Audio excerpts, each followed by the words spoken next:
Good morning, everyone. Welcome to the webinar today on the new 2024 Ontario Building Code. We are going to let everyone, all the registrations come on. We're still waiting for a few more. So we'll give just a few more seconds so everyone can come on.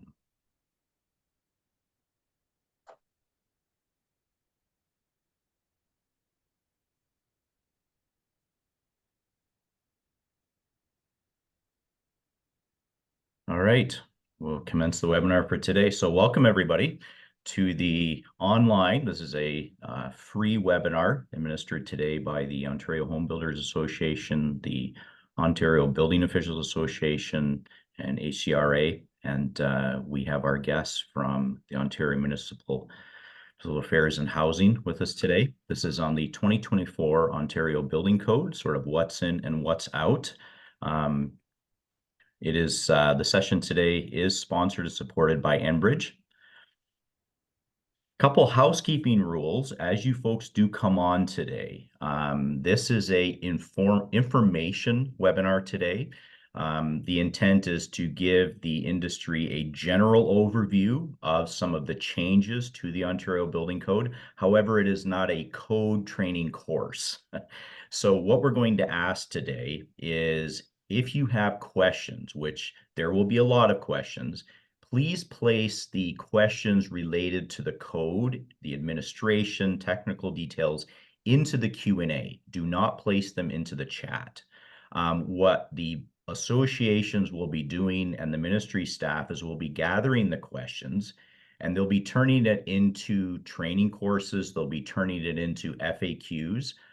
Because it will be impossible, if you will, to get through all the Q&A today in this webinar.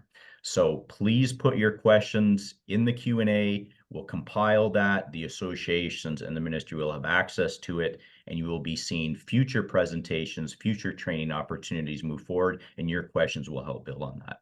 The other thing too, we'd remind everybody, of course, is be thoughtful, be considerate, be kind, and respectful in the chat. It is an open chat. You'll find that the Building Knowledge Canada team is on the administration side in the chat. If you're having technical difficulties or questions about the presentation related to the administration of the webinar, Stacy and team and Emma are there to help. Also note that as the presentations happen today, that you'll have links that will be posted in the chat that will help you access information more readily. The webinar today is recorded and it will be sent out to those of you that are registered and participating. However, it is not intended for general distribution to the public. So just say that again, the webinar today is going to be recorded and the materials, you will receive a copy and a link to it as registrants, but it is not intended to be used for general distribution beyond yourselves.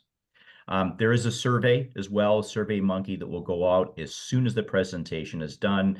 Please include, comments, maybe suggestions for other presentations or so on, information sources that could be of use to you. That'll be passed along to the Ontario building officials, the Ontario home builders, and to the ministry as well. You will have some links, like I said, to the materials showing up throughout the presentations today. And for those of you that would like to access closed captioning, it is enabled. So that is on the bottom of the screen, and it is between the record and the reactions at the bottom of most of your screens. So before we get started with these series of webinars, many of you may have attended previous webinars supported by Enbridge. We always like to do some polls. So be prepared to help us out with some information. This information is going to be helpful to the associations and the ministry that are here today. Okay. So we'll run the first poll. Stacy.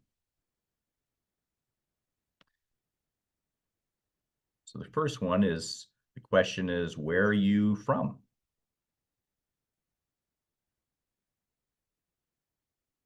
And Stacy, you can let us know as that poll is put in and developed.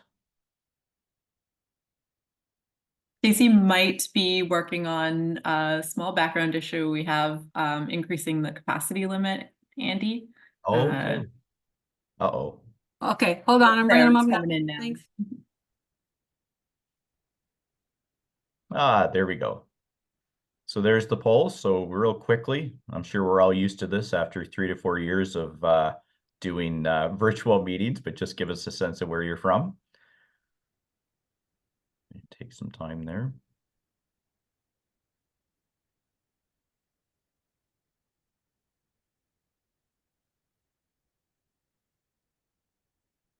Excellent. All right. Well, Stacy, let's move ahead to the next poll, if that's okay. Next question for you folks is your occupation, and to give us a sense of what you participate in the industry. And if on the poll it doesn't have anything associated with your role, please feel free to put that again into the chat.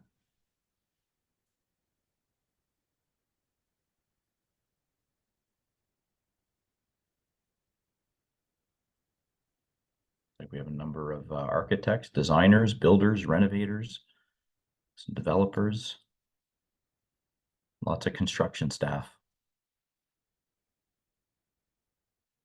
Yeah, excellent. Thank you, folks. Next question that we have been asked to ask you, if that's okay, is real quickly, are you a member of the Ontario Home Builders Association? Gives the associations a sense of membership participation and interest. So that's good.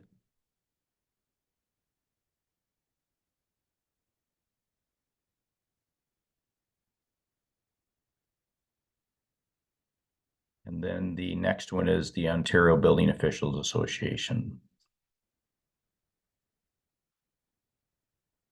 Sorry, this is the Home Builders Association. There we go.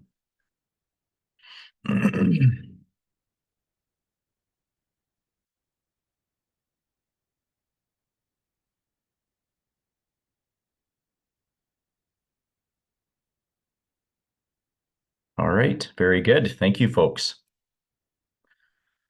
Thanks for those polls. Okay, we will move along. We have an agenda. I'm going to invite Joanne Van Panhouse to come on from Enbridge, who's the sponsor and supporter of the webinar today. So Joanne, welcome. We're going to have Joanne take things from here with a traditional acknowledgement. We'll do some introductions of our speakers following Joanne's presentation, and then we'll move into the building code overview with the ministry staff. Then we'll have a little time for Q&A at the end with some pre-posted questions. Joanne. Great. Thanks, Andy. Good morning, everyone. So we'd like to start today's session off with the next slide, please, Andy. Traditional acknowledgement that the land on which we gather is the traditional and historic lands of the people of Turtle Island, who have been the caretakers of these lands since time immemorial. Today, this gathering place is home to many First Nations, Métis, and Inuit people. Our acknowledgement of this reminds us that our great standard of living is directly related to the resources of and relationships to Indigenous people, and we have a responsibility to honor them. Thank you. Next slide. And here at Enbridge, we always have safety top of mind. So with this, we like to start all of our webinars with a brief safety moment. We just wanted to remind everyone what to do in case they damage a natural gas line or a meter. It happens, but don't panic. Just stop work immediately. Clear everyone from the area. Call 911 if you smell or hear gas escaping. And please call our emergency gas line at 1-866-763-5427. The next slide, please. And then on behalf of Enbridge Gas, I do want to thank everyone for your support with Bill 165, the Keeping Energy Costs Down Act. This legislation reinforces your critical role of natural gas in keeping energy costs down and the importance of natural gas in Ontario's measured energy transition. Your ongoing partnership has been and will continue to be essential to ensure that new homes have access to reliable, affordable energy that is available now and will continue to be available for years to come. As Ontario continues to grow, the government's efforts to build more homes faster will make home ownership more accessible and affordable. And those of you on this call will be the ones to make this happen. And Enbridge Gas is proud to be able to support and partner with you in this effort. Thank you. Very good. I'd like to invite some of the members here, the associations. We have the Ministry of Municipal Affairs and Housing with us, OBOA, OHBA, and HCRA with us today. So maybe we'll start out, Jonathan, if you want to introduce yourself a little bit. Perfect. I'm Jonathan DeWeerd. I am the Director of Education for the Ontario Building Officials Association. Just a little bit of history about OBOA. We've been around since 1956. Currently have around 2,000 members, which make up building officials for the large percentage, but we also have a lot of contractors, designers, architects, and engineers as our members. What we're planning to do for the rollout of the new code, wanted to touch on that as we look towards the new code. We're looking to support the building industry through our overview and technical courses, through new training courses. We're looking at a provincial roadshow, bridging courses for those that are existing practitioners that are looking for a little bit of bridging. You've already been an inspector, you've been builder for many years, you're just looking to get updated on the new training. So we've got bridging courses.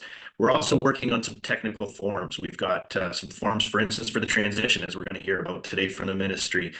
We've been working with our partners at the Ontario Large Municipal Chief Building Officials Association for items like that.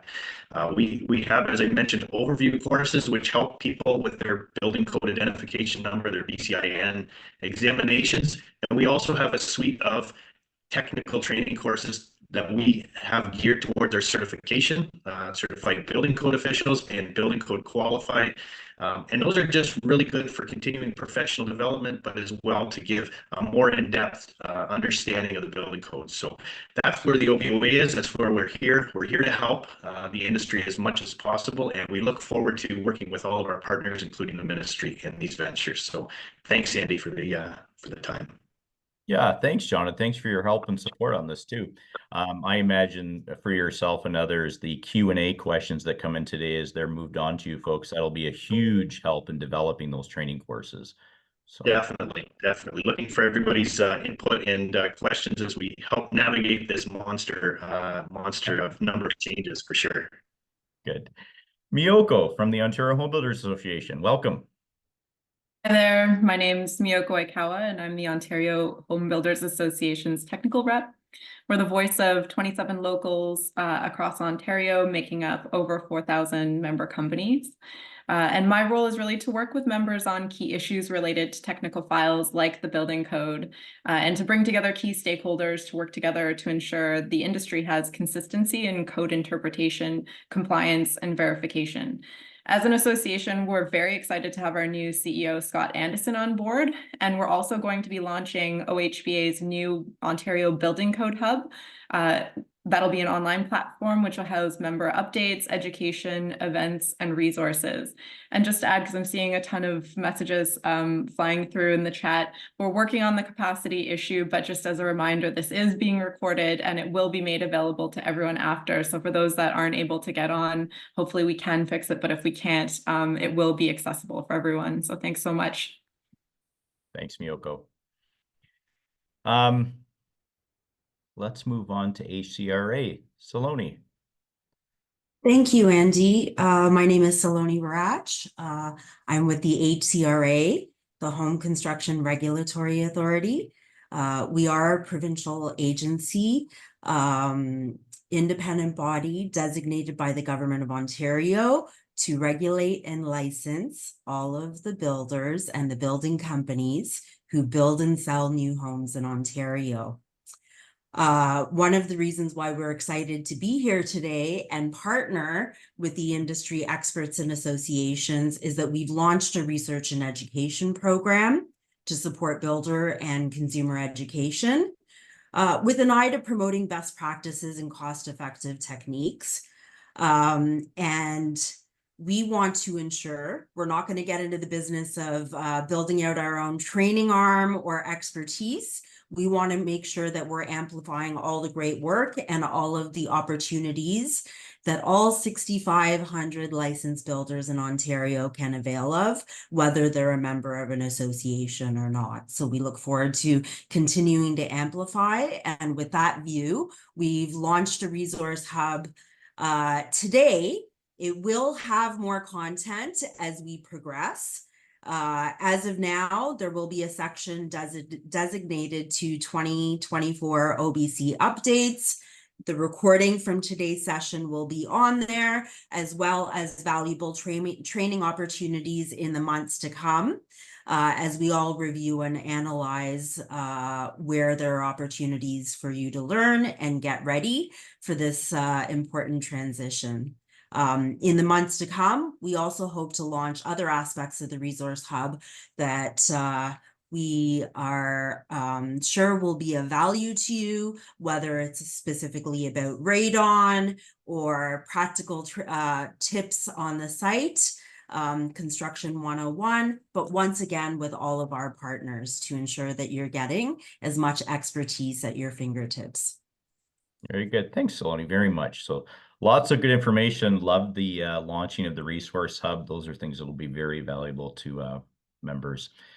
All right, so let's move forward. Mansour, Cengiz, James, welcome on today. And we'll let you folks take it from here. You're welcome to introduce yourselves individually. Maybe we'll start with Mansour. Thank you very much, Andy. Good morning, everyone. My name is Mansour Mahmood. I'm the Director of the Building and Development Branch at the Ministry of Municipal Affairs and Housing.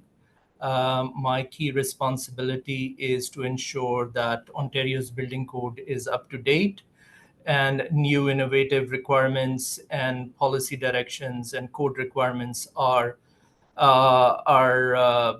decided and planned and become part of the next editions of the building code. So my team at MMAH basically comprises of 3 units. The Code Development and Advisory team, and Cengiz will introduce himself. And my other manager, James Ross, is the manager for the Building Code Policy and Development. We have a third team as well, which is the Building Services Transformation team, which provides support services to the sector. Chetan Mistry is the manager for that team. Unfortunately, he wasn't available today to join us. But that team basically looks after the qualification and registration tracking system for over 7,000 building practitioners and septic designers and building officials that are registered and could be found into the court system at the ministry's website. We just launched a brand new court system as well. So that was a signature piece and milestone that our ministry just covered. So with that, I'll hand it over to Cengiz to give a brief introduction. Over to you, Cengiz. Thank you, Mansour. Good morning. My name is Cengiz Kahramanoğlu, Manager for the Code Development and Advisory Services. Our unit is about 8-9 technical people, and we provide technical support and information internally to ministry and other ministries, and also externally to all code users. Also, we provide support to dispute resolution commissions such as Building Code Commission and Building Material Evaluation Commission. So thank you, and I'll pass it to James. Thank you, Cengiz. Hello, everyone. My name is James Ross. I'm the manager of the policy unit in the Building and Development Branch. The policy unit looks at a lot of the, the ongoing issues. We advise the government, the political side of the government, about, emerging trends, contentious issues, things like that. We also do a lot of the briefings of the minister and minister's office in terms of building code changes. Yes, so for the this new edition of the building code, we did almost a year basically about a year of briefings because there was just so many different moving parts in this new building code. And as everyone knows, this is the biggest new building code that we have produced since we started doing building codes in Ontario in 1975. So it was it was quite a process. I have a team of 9 people, including the commission staff themselves. That's the Building Code Commission and the Building Materials Evaluation Commission. And anyways, but we're also looking at new and emerging things, from 18-story mass timber. So there's all kinds of stuff that we're always reviewing and advising on. With that, Mansoor, I think I'll hand it back to you. Thank you very much, James. So I think we can move to the slide, Andy. Thank you very much. So what we have over here is, as you know, our next edition, or sorry, the new edition of the building code was launched on April 10th. This is, believe it or not, a signature milestone for the ministry, as well as we have been writing and developing codes for the last 50 years now. So this is basically the 50th anniversary of Ontario's building code. 7 new editions of the building code so far have been filed, and over 120 interim amendments of this code have happened so far. The 2012 code, which is still in play, as we wanted to provide transition time because of the large number of changes in the 2024 code, was filed back in January of 2014. So 10 years ago, this code came into existence. There were about 26 amendments, interim amendments of that code to date. In addition to that, what we wanted to do was to ensure that we provide significant time to the sector. Hence, we have given a significant transition period of time. And today is our, guess what? Today is our first meeting with the stakeholders after the next edition was filed on April 10th to talk about what's in and what's out at a very high level in the new building code. So as I mentioned, April 10th was the date when the new edition was filed, and it will come into effect January 1st, 2025. James will talk about the transition provisions towards the later part of this presentation. Next slide, please. So I just wanted to introduce some of the criteria that we've used, not just with the new edition of the code, but we have always used this criteria whenever interim amendments to the code are done, is that there are 5 factors that we look at every time a new edition comes out or an interim amendment comes out, which are related to housing supply. How does this change that we are proclaiming in the code is going to impact housing supply? And is it going to be innovative? Is it going to ensure that we have the right health and safety aspects covered in the code for general public and the building occupants? Cost is a critical criterion. We ensure that cost and affordability of housing is of paramount importance and right in the front and center of our deliberations and analysis as we look for newer provisions to be included into the code. Reduce red tape barriers. So as you know, back in August of 2020, our minister and the Minister of Solicitor General responsible for the fire code signed the regulatory reconciliation agreement with the federal government and the governments of other provinces and territories to harmonize our codes together to reduce interprovincial trade barriers and construction barriers for the sector. So that is a key signature piece of this new edition. This is the first edition whereby we have significantly harmonized with the national code, and the structure of the code has also slightly changed. So, and again, we will get into those aspects later on in the slide deck.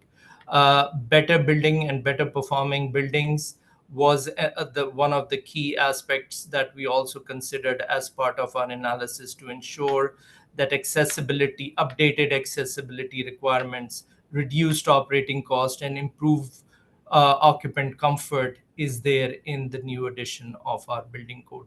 These are the 5 aspects or criteria that we have always considered whenever we have drafted the next edition or any interim amendment of the building code. So with that, to jump into a very high-level technical overview of what's in and what's out of the building code, I'll hand it over to Cengiz to take us off. Thank you, Mansur. I will take you through some of the new requirements in the new edition of the Ontario Building Code. And we are starting with the farm buildings. And you're probably aware that the National, we work with the National for years, and then now they develop new requirements for farm buildings. But these are the requirements for large farm buildings, mainly anything bigger than 600 square meters or anything higher than the 3-story. So we are fully adapting these requirements in the Ontario Building Code, and they will be located in Part 2 of the Ontario Building Code. We are also moving all the requirements related to smaller farm buildings into the Part 2 too. So Part 2 is now completely farm building requirements.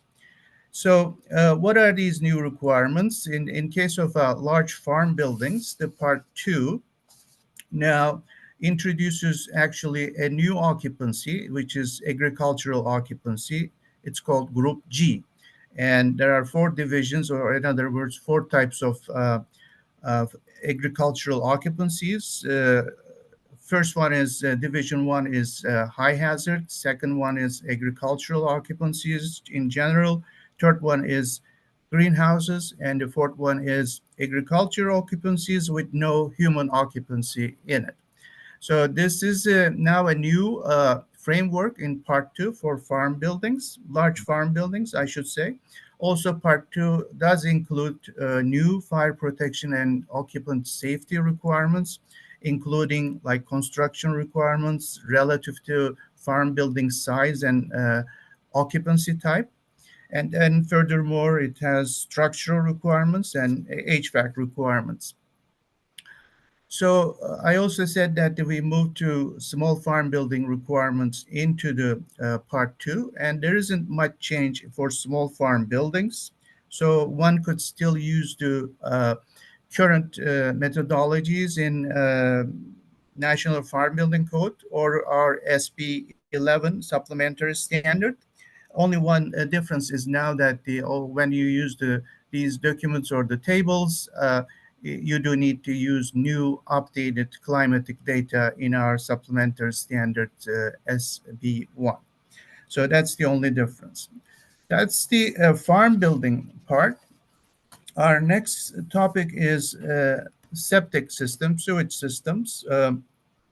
You will recall that we sort of consulted on 14, 15 proposals, but it is possible to collect them in actually 6, 7 headings. And one of them that it's moved forward and included in the next edition is related to septic tanks. We are updating the CSA standard B66. Updating the standards likely to mean that there's one additional safety requirements in the standard. That's about some sort of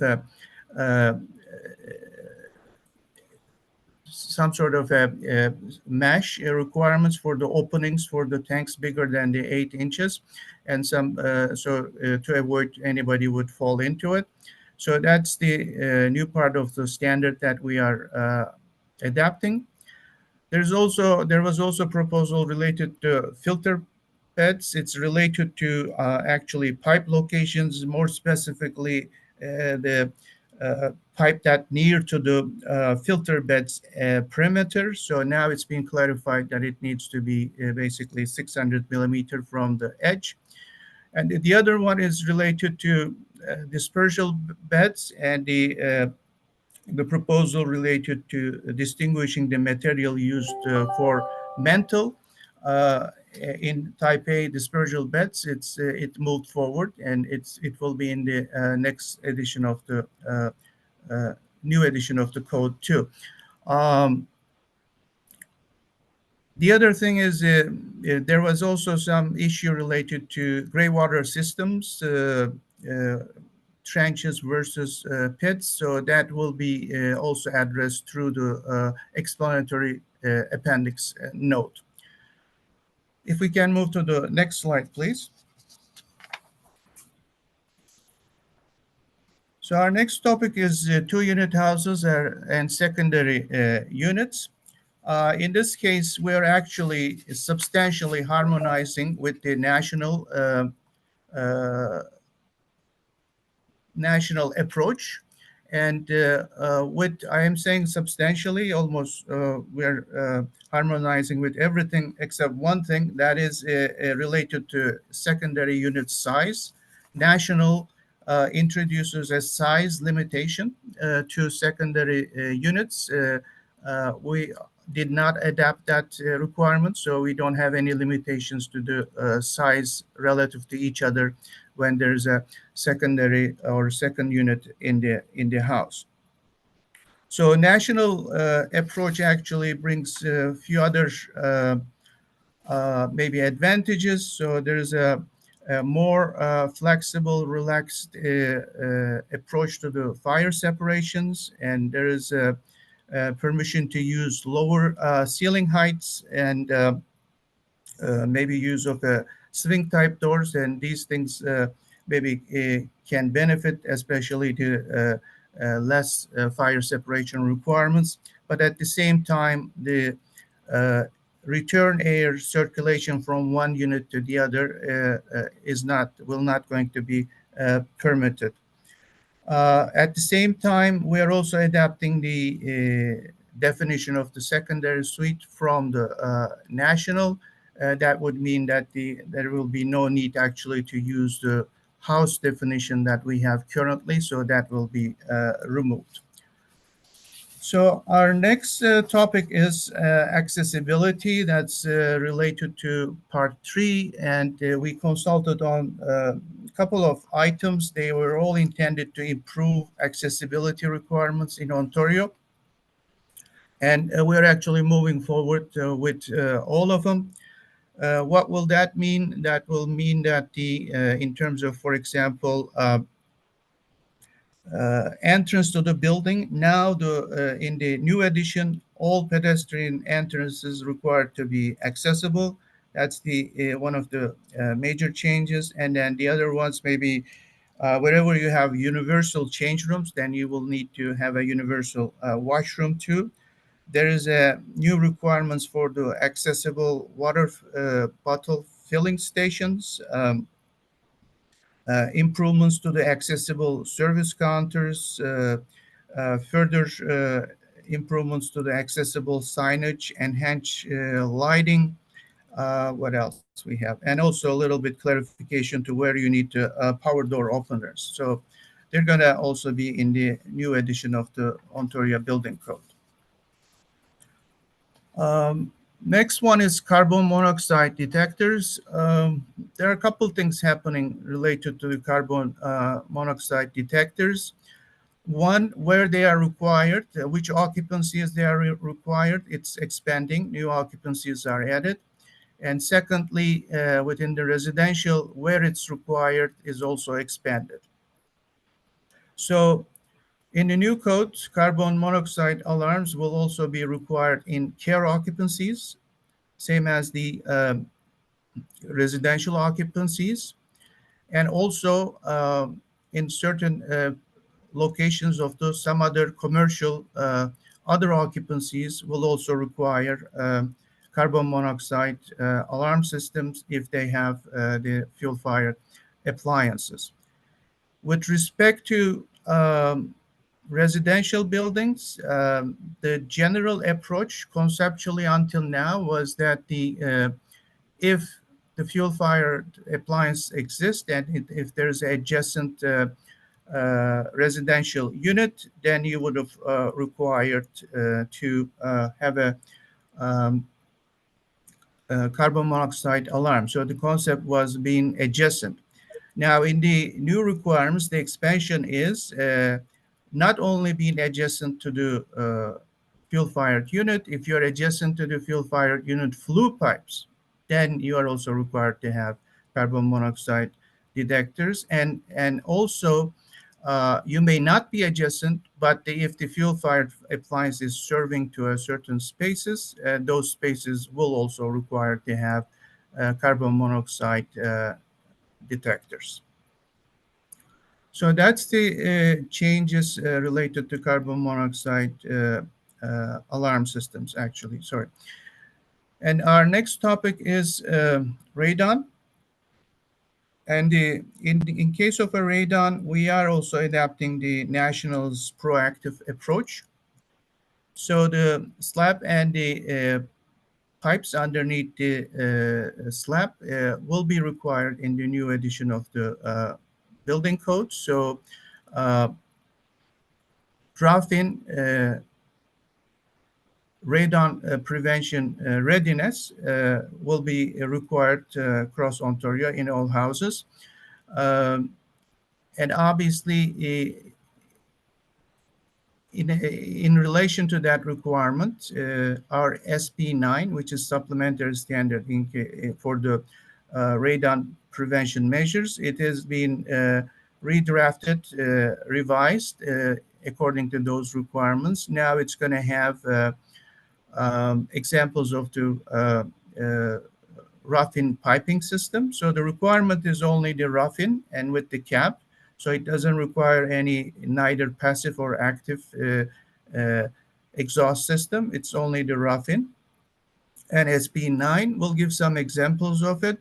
And also SP9's test section has been redrafted and revised. So if someone were to do a radon test, so there will be a guidelines how to do that test.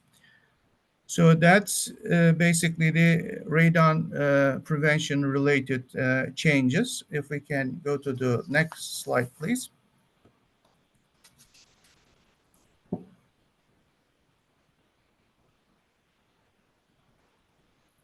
So our next topic is actually part 3, large buildings. Most of the changes along with the accessibility is related to actually fire safety. And the basically fire safety systems such as standpipe, fire alarms, and fire sprinkler systems. Easiest one is the fire alarm, fire alarm systems. As you know, we have a list of occupancies where you need to have a fire alarm system in our current building code. So National's approach is much more simpler, and it's quite a bit almost close to 100% overlap that the basically fire alarm system is required whenever you have sprinkler system. So we are adapting the same requirement. In terms of standpipe systems, there are some changes on the standpipe system. We are again fully harmonizing with the national. That means also fully depending or relying on the NFPA 14 standpipe standard. And there are some other also minor changes. Some of them are related to maybe coverage. Coverage can be actually larger now, but that also requires higher demand and supply in terms of pressure and flow rate might be a little higher. So that will depend on the design. But the key thing is that we are fully harmonizing with the national and also NFPA 14 on the standpipe system. With respect to sprinkler systems, in case of a sprinkler systems, there are some new occupancies now that will require sprinkler, but that's going to affect actually a handful of buildings. Some maybe industrial buildings and some assembly occupancies such as small theaters and those kind of things that have been exempt now. They will be requiring sprinkler system. But there's also one conceptual change related to sprinkler systems. That's where we have superimposed major occupancies. So currently, in Ontario, the floor that needs to require to be sprinkler is the only floor that would normally be sprinklered. For example, if you have different occupancies in fourth-story building and then second-story occupancy requires a sprinkler system, then you would have a second floor sprinkler. But National's approach is, which we are adapting, if any floor requires a sprinklering system, then any floor underneath also needs to be sprinklered. So in our example, if the second floor at the large restaurant and required to be sprinklered, then first floor will also be required to be sprinklered. So that is basically a standby fire alarms and fire sprinkler system. There are also changes related to mezzanines and interconnected floor spaces. So we are again aligning with the National in terms of requirements for these type of spaces in the building. Hopefully it will be more clearer to decide which one is mezzanine and which one is a floor. Or in case of interconnected floor spaces, there's a little bit more flexible approach to fire compartments and having stairs and elevators within the interconnected floor spaces and small changes to the smoke control system. It will be 4-air change instead of a 6-air change in terms of exhaust. So there are some changes there. It's worth to take a look at it if you do design or have a project related to mezzanines and interconnected floor spaces. Another thing in related to Part 3 and fire safety changes is we have updated the standards that we reference for the plastic signs. So we had, unfortunately, we have referenced this standards 25, 30 years old. So finally we caught up with the sector, and so we're referencing new standards for the plastic signs.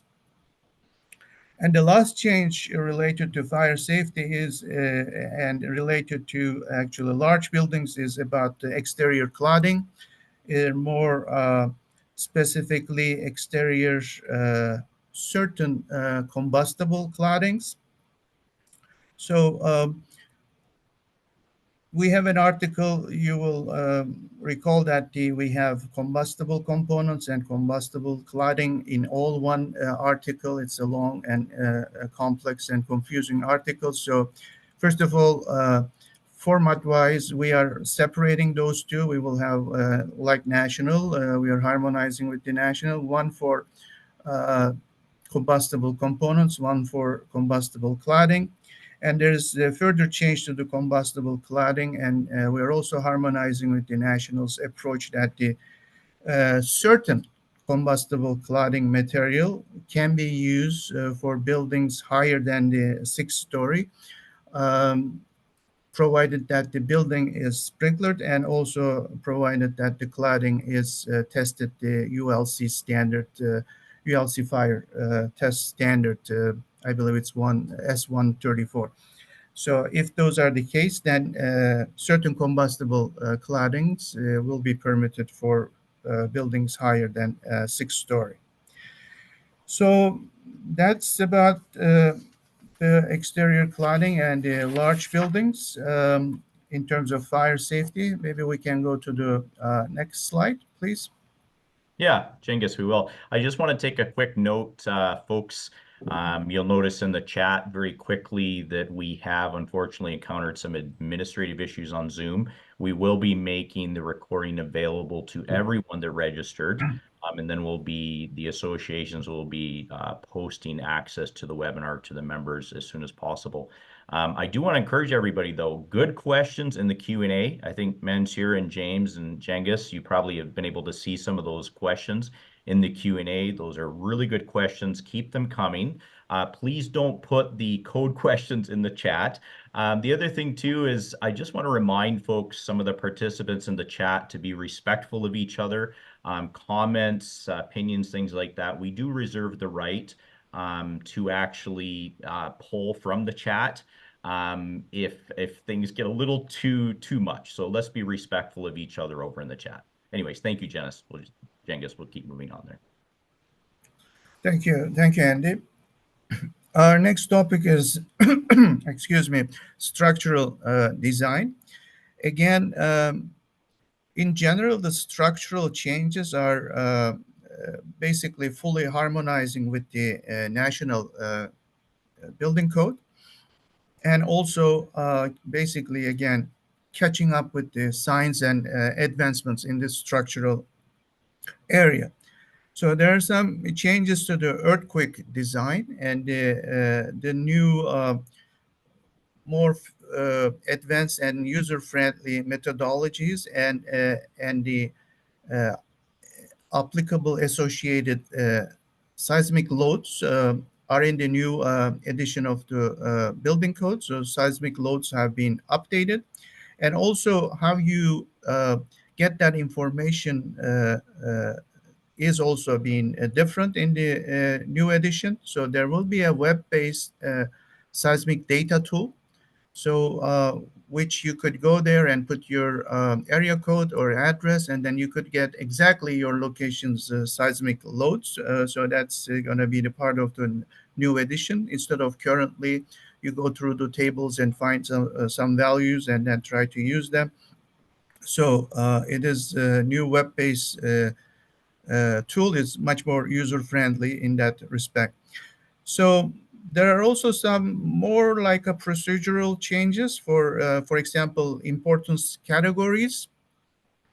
And the importance categories have been revised, and the groups have been a little bit changed, and the post disaster building definition is a little bit expanded. So that is also now being try to be made more user-friendly. Similarly, the serviceability is also procedural some change, and load combinations for the serviceability calculations used to be in structural commentaries or user guidelines or standards.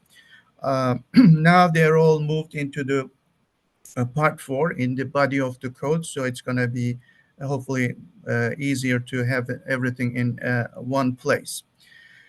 And there are some changes. The solar panel and canopies and parapets, the requirements are similar.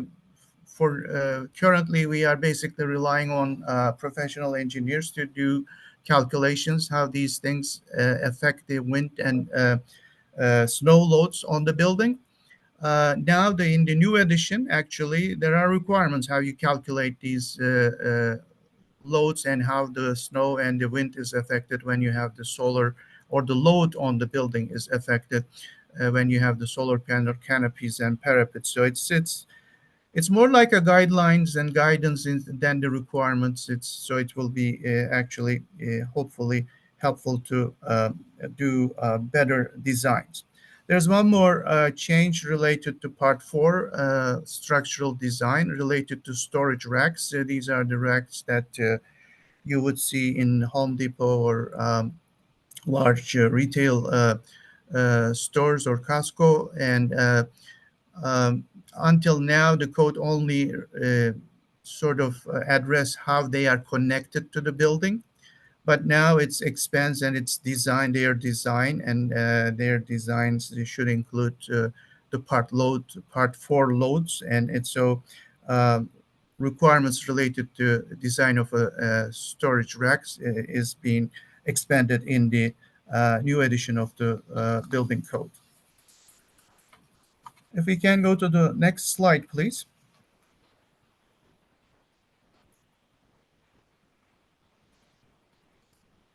So next slide is next topic is actually plumbing, and plumbing area is one of the area we are quite a bit harmonizing with the National Plumbing Code.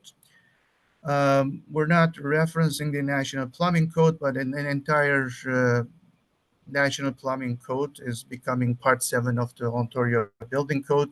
Not same as it is, but with some changes.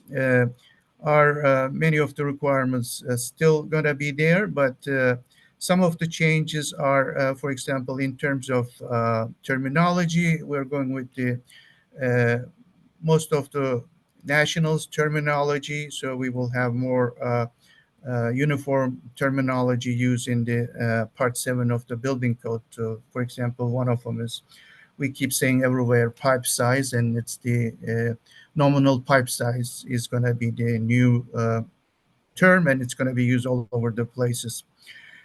The other one is some of the new requirements we're going to adapt. It will bring some more flexibility and choices in terms of plumbing materials and the other devices. For example, temperature limiting devices for where the hot and cold water are mixed, like showers. And there are now alternative fixtures that can be used, or devices can be used. Similarly, we're introducing allowing to use of new plumbing materials, such as new plumbing piping materials, and you will see in different parts of the Part 7. There are also some changes related to health and safety improvement in Part 7. For example, the maximum hot water discharge temperature is being reduced to 43 degrees from 49 degrees in healthcare facilities and senior residents in retirement homes. In relation to that, I should add that it's actually in the next item under 11, but we are also expanding the hot water temperature control to the child care centers. So child care centers will also require temperature control where the hot and cold water is used and mixed. On the plumbing side, again, there are some changes to the non-potable water systems. So we are harmonizing by referencing the actually same standards for rainwater harvesting or gray water collection. That is also moving forward in the new edition. And there are a few things that we consulted, but we're not actually going to adapt those changes. For example, in case of a backwater valves, so our current requirements and what you can use as a backwater valve will stay same. We're not changing those. Our floor drain requirements is also maintained. They're not changing. And also our requirement to have a bowl test is also in the new edition. We will continue to require bowl test in the plumbing part of the code. There were further some changes to the plumbing, and they were basically related to clarifying a few things. One of them is the actually drain water serving multiple shower heads, and the domestic hot water tank liners related clarification with respect to which standard applies to which, and also some clarification for the venting of grace interceptors. So those are some of the highlights for the plumbing changes. With respect to heating and ventilation, there are quite a bit changes in Part 6, but at the same time, for house ventilation, we are actually harmonizing with the national 932. So although the requirements are laid out differently, it looks different, but whatever ventilation system you are using right now, you will be able to use it in the new approach too. On the large building sites or in general requirements in Part 6, we have harmonized with the national in terms of repair garage and storage garage ventilation systems quite a bit, but we did keep a few of the Ontario requirements still in effect and in the new edition. One of them is, for example, carbon monoxide levels in repair garages, and that did not exist in the national, but we have kept our requirements and we didn't harmonize in that part. Excuse me. There are also further changes in Part 6. Those are mostly related to actually equipment design and system design that all intended to minimize the growth and the transmission of the Legionella and other bacteria things.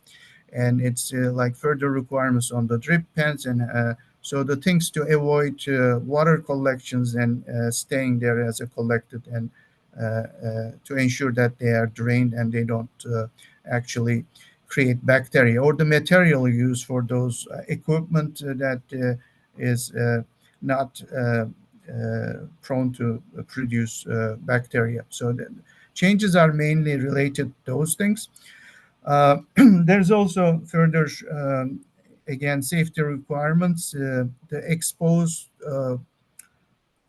pipe temperature that requires protection is also reduced from 70 degrees to 52 degrees. And also ASHRAE standard, ASHRAE 62.1 for ventilation standard. Its addition and other standards have been updated. There are also harmonization on the ducts and duct lining requirements in Part 6 too. Actually, I should mention that the Part 6 in the new edition is probably the part that mostly changed and relocated, because some of the requirements related to houses and Part 9 buildings, as they are located in the National Code in 933, so they moved to the 933. So some, especially I think 624, that deals with the residential ductwork, and all those requirements moved to the 933. And there were some requirements related to like shafts and commercial cooking ventilation systems and all those things. They are actually related to fire safety issues, and they also moved to the Part 3. So we will have enough guidance for you to show which section went where, but just be aware that the Part 6 is structurally changed quite a bit. So our next topic is actually Division A and C. Division A, as you know, are compliance and objectives and functional part that deals with those things. In terms of how it looks, it's going to look like much more like Nationals Division A in terms of like tables, and they will be in paragraphs and those kind of things. The look will be a little bit different, but the content is quite a bit same. We did introduce new definitions. For example, we mentioned already them: agricultural occupancy, brace wall panels definition, and secondary suite definition. So there are a few new definitions, and one of them is also the underpinning definition of underpinning. And also we revised some of the definitions. They are more lined up with the national, although their meaning didn't change much. And also we removed some of the definitions, such as house definition, and also I think there's one related to structural load definitions that's also been removed. And then Division C, as you know, that's our administrative provisions. In that section, we do have a few new requirements. One of them is actually a professional engineer oversight requirement for underpinning. So there was already a requirement for professional engineer involvement for foundations lower than the next door and those kind of things. Now that's expanded. Underpinning will also require professional engineer design and oversight. You will recall that the Environmental Protection Act, certain sections are applicable law in Division A. which continues to be applicable law, the part related to record of site conditions. So there is now clarification and maybe a little bit enforcement there too, that the compliance with the Environmental Protection Act, in other words, record of site condition, is required prior to occupancy. That is more applicable to the basically, it's already required, but this is more related to the buildings that built under the conditional permit. So so there will be a safety net there that the compliance with the Environmental Protection Act is needs to be demonstrated before the occupancy. And the last thing that related to Division C is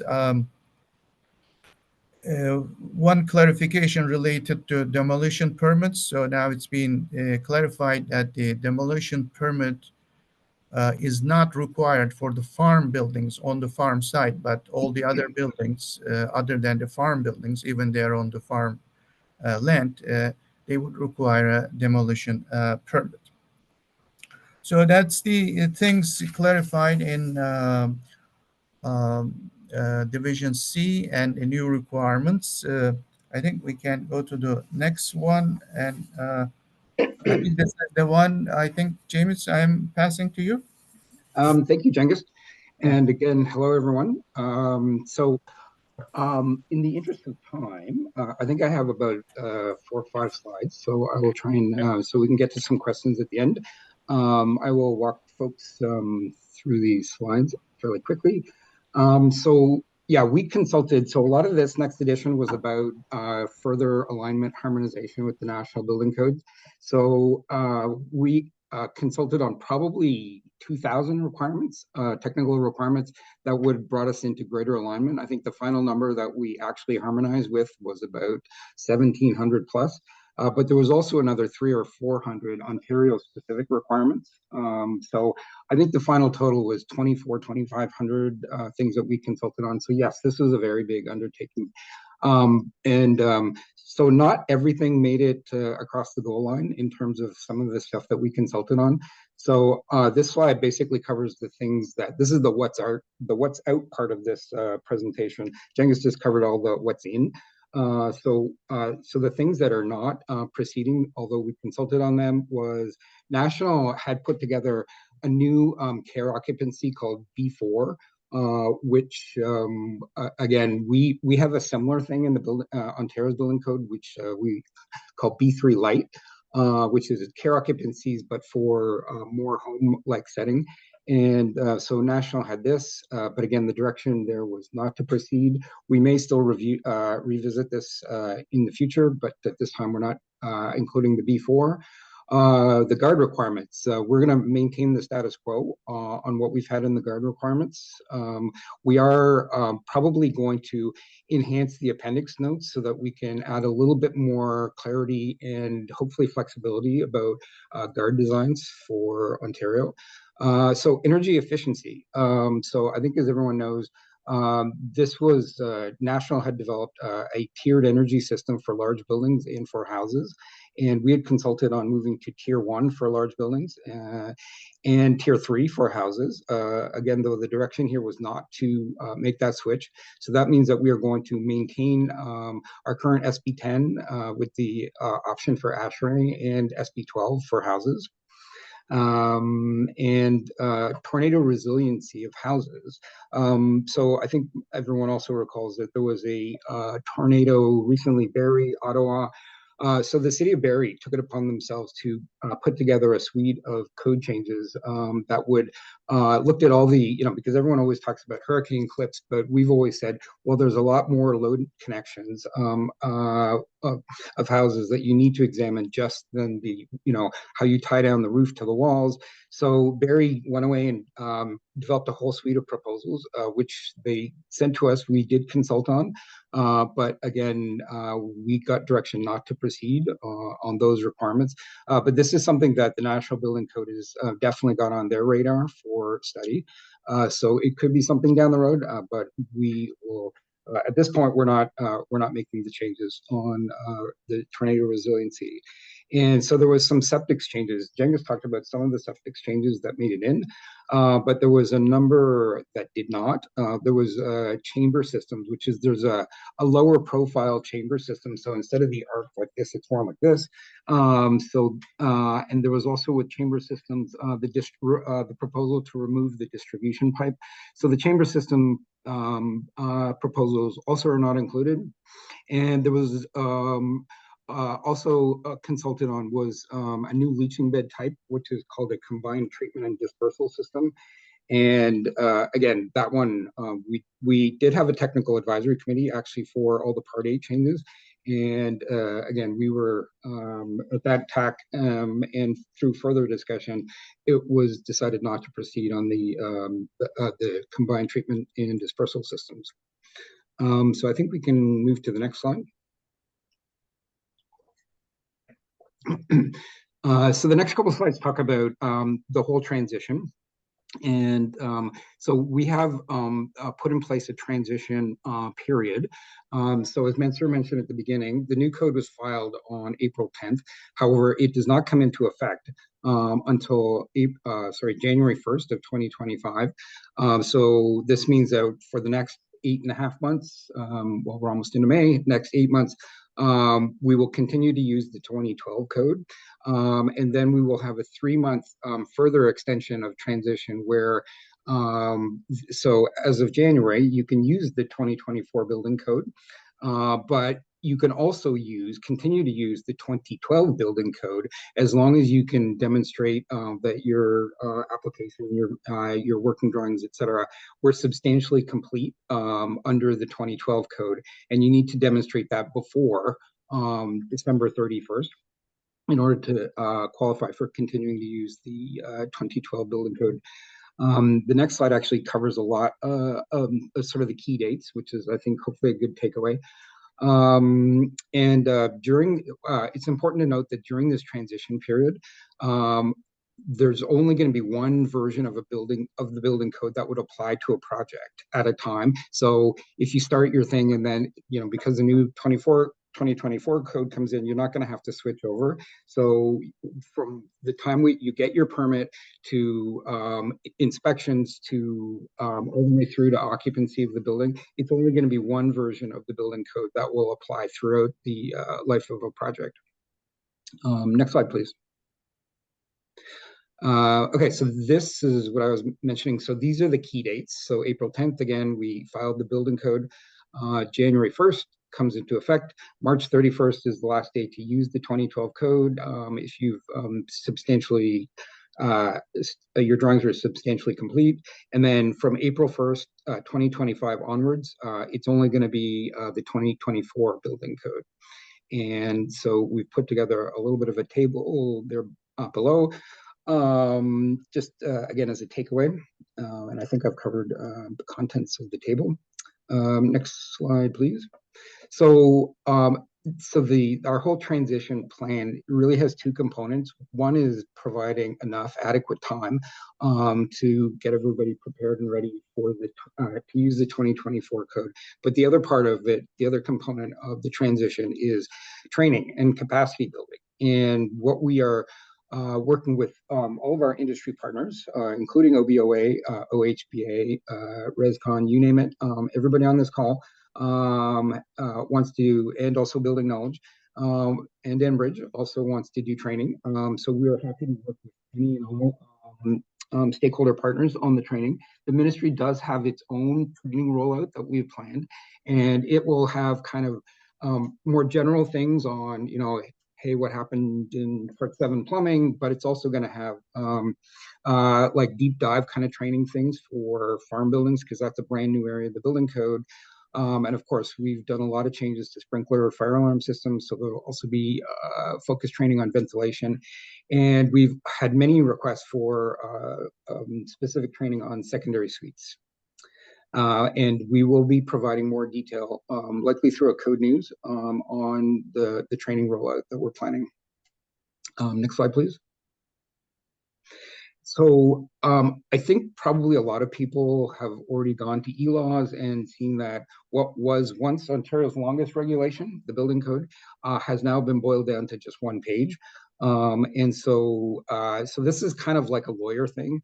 So basically what we've done is we have put on e-laws, which is where all laws and regulation in Ontario are required to be posted. So on e-laws, the building code as a regulation now only says the National Building Code of Canada is Ontario's building code with amendments, but it has all the Ontario amendments. So it's kind of like those two documents comprise Ontario's building code. And this is, again, this is a legal thing. It's called adoption by reference. And it's just going to make it more streamlined for us to incorporate national changes in the National Building Code quicker because we won't have to legally rewrite them in Ontario.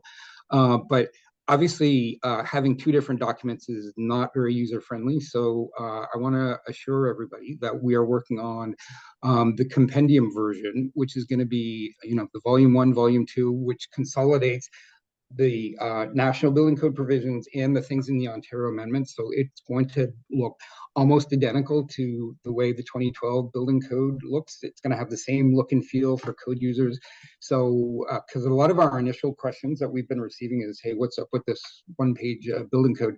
And why do I have to look at two things? So the answer is May. In May, we hopefully will release the full-length compendium version, and we will also be releasing the full-length digital building code, which will also be in the volume 1, volume 2 format. So I think,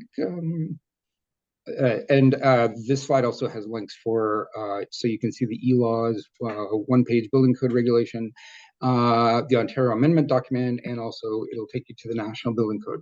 But yes, that is our key piece of work right now, is to do the compendium version. I mean, because there's like almost 200 pages of appendix notes that we have to put into that. So there's still a lot of work, but we're hopefully going to deliver it by next May. Sorry, Andy, did you want James, to? I will just note for everyone, the links are actually over into the chat. They've been placed there. So you're welcome to go to those links there. They've been put on by the admin team and click through. Thanks, James. Thanks, Andy. I think on to the next slide. So this is who we are. So obviously Mansour is the director. I'm manager of the policy unit. Chetan, who's not here, he's the guy. They do the digital building code and all the ports and everything. And also heard from Cengiz today. So I think, Andy, it's back to you for some of the questions. Good. We did have a note that said, just so you know, some of the links take folks to a Dropbox, and apparently they're having issues get in. So we'll sort of look at that with you later. And I do know we're cutting it sort of tight on time, but there are just a couple questions. If you folks are okay, I think we've got, what, 15 minutes left? Is that right? So let's move on here. There were some questions that had come in from the industry, and I think it's important to go through these things. So for the ministry staff, just a couple of things. And I think we've gone through this again, so some of it's going to be just restating or reiterating the plans for the training, capacity building. When can we expect this to happen? Mansour, would you like me to take it? Sure. Go ahead, Cengiz.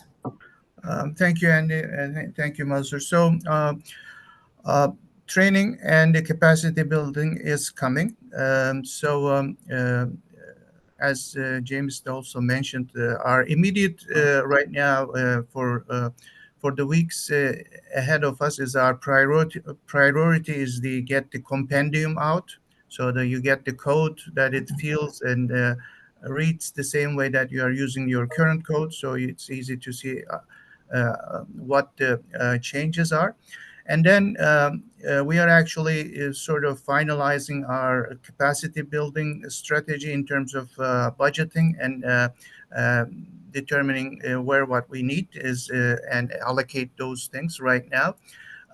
And our training or the capacity building activities will have basically layers. It's going to start from the simple. It's going to start with the technical bulletins. Technical bulletins going to be released in May 2. And that will help you to navigate through the new code where the changes are, basically. And it's going to take you to the important changes. The changes needs to be considered, and it's going to tell you briefly what has been changed. And then we have, following those, we will have part-specific, building code part-specific presentations or webinars. So that will go into the details and explain the change, exactly what it is. In not every single change, but the important ones and key ones in every part of the code. That's going to be the second stage, will be the basically presentations and webinars. And you could expect those actually before summer and Nice. to being gone through. And then we're also planning to have road shows, which we can have all the participant practitioners in the construction industry, the designers, the building officials, the builders, everybody in one room. And we would like to have the road show and go through again, part by part to the changes in the new edition of the building code. So that would, anybody interested in certain areas, they can attend those sessions, not necessarily to everything. Following those, then we will have some in-depth training in certain areas, like they could be complex areas, new areas, or important areas. For example, farm buildings, all new. So we will have a training on the specific to farm building, maybe half day or something like that, whatever it requires, and or anything new in, for example, important, the secondary suites. So maybe we will have a construction guide and code requirements in one document for secondary suites, which will include the building code requirements and also include some examples how you meet those requirements in it. And so something in that nature. So that's sort of a fourth layer in-depth training in certain areas where it's needed. And if last layer is obviously are like big guidelines and tools, checklists, and all those things that supports learning of the new requirements. We will be updating all these documents eventually. For the road show, for now, it's maybe the idea is to have it something maybe closer to when it's going to come into effect. Maybe road show likely to happen in fall, unless we see another need or change it, but that's the plan now. So that's what's coming from the ministry. We will be working with, the key thing is all the partners and associations, and we hope to integrate with their training programs and participate and also have their input in our training materials and things we do. So we're not going to do all these things in isolation. We want to do it all together with all the associations and building sector associations or groups, basically. So I think that's all I can say right now for the capacity building. Sounds like you folks have been doing a lot of planning. No, that's good. I think you've answered a couple of these questions, Cengiz and James. So I'm going to actually skip down to the last one there about the harmonization cycle, right? We have this 2025 code national that's out for review right now. And then, of course, there's the 18-month release review. Do you want to comment on that at all right now, or? Sure, I can take a stab and maybe then James can jump in. So, yeah, our minister and the Minister of Solicitor General, as you know, signed the Regulatory Reconciliation Harmonization Agreement back in August of 2020. So, yes, this is our first new edition of the code, which is harmonizing with the national. Previously, minus the Ontario exceptions, we were around 71% harmonized. And now we are going to be moving to 77% harmonization with this new edition. So So we are on track, and that is why the structure of the code looks different. So question 2 and 3 are basically relating to that, and James answered those questions in the slides.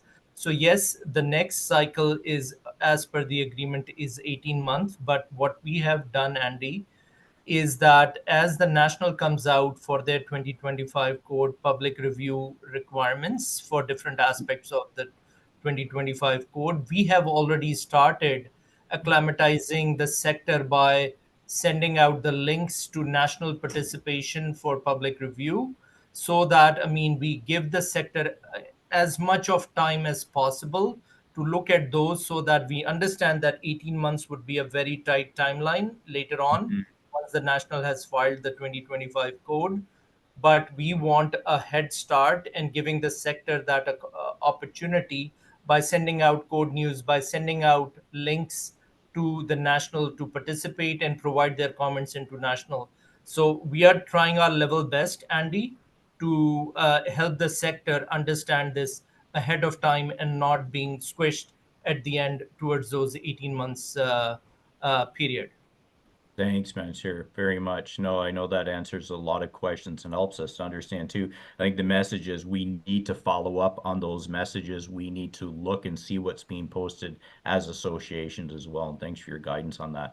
I am going to move along to our next, the last few of the questions here, and we're going to be wrapping up here shortly in about 5 minutes.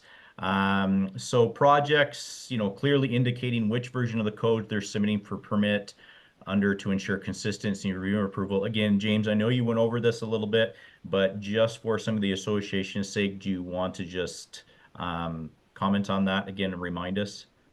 Thanks, Andy, and I apologize that I kind of preempted some of the questions here. That's okay. That's all right. Anyways, yeah, so this is something we're definitely on because we want as much clarity as possible on this. And so we did do in the 97 and 2006 code, we did use this whole concept of substantially complete. We didn't do it for the 2012 code. So there should be some familiarity out there, but likely there could be some kind of attestation. And I've already seen that our buddy Jonathan DeWeird from OBOA has put together, I think it was Jonathan, has put together at least a draft of what something like this could be in terms of an attestation form. Very simple, just, you need to be able to just tick a couple boxes. So that's probably where we're going to go. But we are, so yeah, at this point, we are starting to talk to our industry partners about how we're going to do this, this verification that you're substantially complete. Okay, good. Thank you. This next question, and again, this might be going a bit into detail too much, so you can answer this anyway. When it comes to the energy side of things, Ontario maintains their current SB 12, SB 10 status. Is there any intent over the short term to update those documents themselves? Cengiz? Thank you, Andy. Well, we have a direction on the energy side, so the status quo is to continue. So we have no direction to update SB 10 or SB 12 at this point. So there's no planned update for those. Okay, that's very helpful. Good. And again, I think we sort of touched on this briefly, just the question from some of the members, the 2025, some of those PCFs that are part of that, things like the development of a proposed, tiered carbon emissions code in there. We also have some other changes relating to windows and solar heat gain. Again, any comments on that? I know you said you are reviewing them. You've actually sent links out to all, industry participants about where these PCFs are and to keep track of them. But do you have any further comments on that? Not at this time, Andy, but I think we will be as we work in the new governance system with the national. So we are at the table reviewing these PCFs, and there is an industry component to that new governance system as well, that industry can provide direct comments to the national and other provinces and territories. So I think it's going to be a collaborative effort on this as we move forward. So we will continue to work with the industry on this. But Mansoor, if I may add, Andy, Sure. like on everything that gets into the building code or doesn't get into the building code, like Hmm. our job is to kind of, you know, make all these proposals, consult on them, but we get our direction from the government. And when I say government, I mean the political side of the government about what gets in. So ultimately, you know, like timing and content of everything with the 2025 building code is going to be direction that we receive from the government. And the one more thing that may be helpful to know everyone is whatever is comments are submitted to the national, we are getting copies of it from the national anyways. So national provides all Ontario comments to us. So there's no need to actually submit twice. So. Okay, good. No, thank you. And yes, thank you folks in the chats. That's right. That is a typo, SB12, not S12. So no changes there. I do want to switch gears quickly. Miyoko and Jonathan and Saloni, let's start with Miyoko. Members, non-members, what is your plan to sort of engage on that part with future code development, reviewing some of these 2025 PCFs and other things? Miyoko? Yeah, both for national and provincial code development and any technical files. For one, we love new members. So all of our local HBAs, you can go to them to become members of OHBA. That allows you access to the provincial OHBA and the national CHBA. We do a lot of work with national on the national code. We have working groups as well as our technical committee in which members can join to participate if they're really interested and excited about talking about future code changes.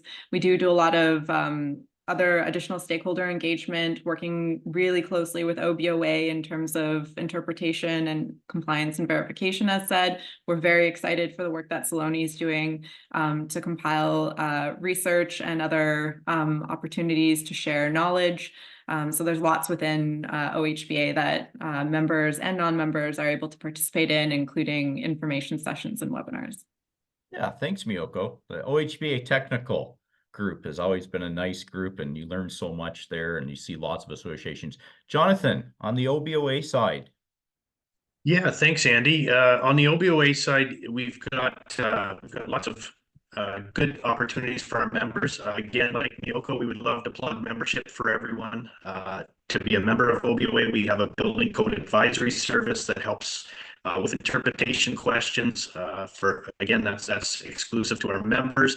On the non-member side, for those that aren't members yet, we will be doing, like we mentioned, the road show. So, you know, kind of to augment what the ministry's saying, you know, get out there in front of as many people as we can, whether you're a designer, whether you're a builder or a building official. We want to get the same message out, you know, to echo the comments from the ministry. The best thing to do is have us all under the same roof, have the same discussions, have open, free discussions on interpretations. But I think for the biggest part, you know, if you want to stay in tune, you know, join up, follow us on our socials as well. We'll be, you know, advertising a lot of our events as we go forward. Yeah, thank you, Jonathan, very much. Saloni?